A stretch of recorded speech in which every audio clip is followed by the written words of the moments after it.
BNP মহাসচিব মির্জা ফখরুল ইসলাম আলমগীর বলেছেন, চলমান সংকট নিরসনে এই মুহূর্তে সবচেয়ে বেশি প্রয়োজন জাতীয় ঐক্য। আমাদের সামনে অনেক বড় চ্যালেঞ্জ রয়েছে। এই চ্যালেঞ্জ মোকাবিলা করার জন্য বিশেষ করে যারা বাংলাদেশের স্বাধীনতা সার্বভৌমত্বের প্রতি হুমকি হয়ে দাঁড়ায় তাদের প্রতিহত করার জন্য আমাদের অবশ্যই জাতীয় ঐক্য গড়ে তুলতে হবে। বুধবার সন্ধ্যা ৬টায় প্রধান উপদেষ্টার বাসভবন যমুনায় প্রধান উপদেষ্টা ডক্টর ইউনূসের সঙ্গে রুদ্ধদ্বার বৈঠক শেষে বেরিয়ে এসে সাংবাদিকদের সঙ্গে এসব কথা বলেন। বিএনপির মহাসচিব বলেন, দেশের চলমান উদ্ভূত পরিস্থিতিতে প্রধান উপদেষ্টা ডক্টর মোহাম্মদ ইউনূসের সঙ্গে দেখা করে কথা বলেছে। বিশেষ করে কয়েকটি কলেজের শিক্ষার্থীদের যে সংঘর্ষ আমরা আমাদের দলের পক্ষে উদ্বেগ জানিয়েছি। আমরা আশা করেছি যে প্রধান উপদেষ্টা তার পরিষদ নিয়ে দ্রুত এসব বিষয়ে শান্তিপূর্ণ সমাধান করবেন। দেশে যেন কোনো পরিস্থিতি সৃষ্টি না হয়, বিশেষ করে বিভাগীয় পরিস্থিতি। এই মুহূর্তে আমাদের সবচেয়ে বড় প্রয়োজন হচ্ছে জাতীয় ঐক্য, এমনটা উল্লেখ করে তিনি বলেন, আমাদের সামনে অনেকগুলো চ্যালেঞ্জ রয়েছে।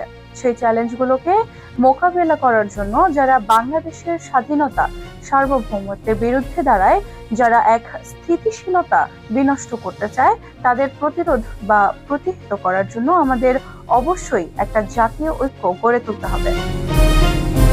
তিনি আরো বলেন, একই সঙ্গে দ্রব্যমূল্য বৃদ্ধির কারণে জনগণের দুর্ভোগ হচ্ছে।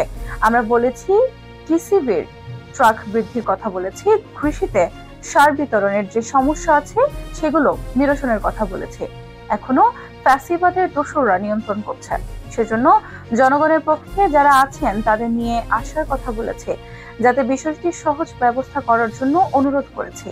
শিল্পে উৎপাদনের জন্য স্বাভাবিক অবস্থা যেন থাকে, বিষয়টা নিয়ে প্রধান উপদেষ্টার সঙ্গে আলোচনা করেছেন বিএনপির মহাসচিব।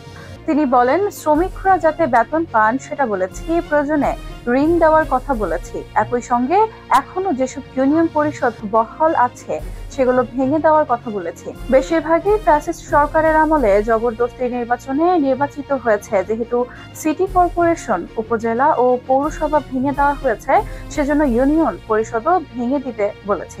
পরবর্তী নির্বাচনের মাধ্যমে গঠনের কথা বলেছি। মির্জা ফখরুল বলেন, ট্রেড বডি ও ইউনিয়নগুলো পুনরায় নির্বাচনের মাধ্যমে সুষ্ঠুভাবে গঠনের কথা বলেছি।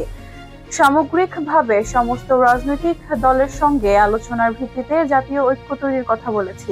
পাশাপাশি সংস্কারগুলো সম্পন্ন করে যত দ্রুত সম্ভব নির্বাচনের রোডম্যাপ দেওয়ার কথা বলেছি। তাছাড়া বিগত ফ্যাসিস্ট সরকারের আমলে আমাদের বিরুদ্ধে যেসব মিথ্যা মামলা দেওয়া হয়েছিল সেগুলো প্রত্যাহারের কথা বলেছি।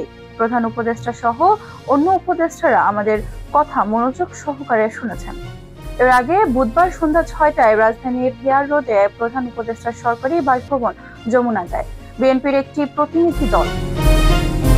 বিএনপির মহাসচিব মির্জা ফখরুল ইসলাম আলমগীরের নেতৃত্বে প্রতিনিধি দলের আরও ছিলেন দলের স্থায়ী কমিটির সদস্য ডক্টর খন্দকার মোশাররফ হোসেন, মির্জা আব্বাস, নজরুল ইসলাম খান, আমির খসরু মাহমুদ চৌধুরী ও সালাউদ্দিন আহমেদ। তবে দলটির স্থায়ী কমিটির অপর সদস্য ইকবাল হাসান মাহমুদ টুকু সিরাজগঞ্জ থাকায় বৈঠকে উপস্থিত থাকতে পারেননি।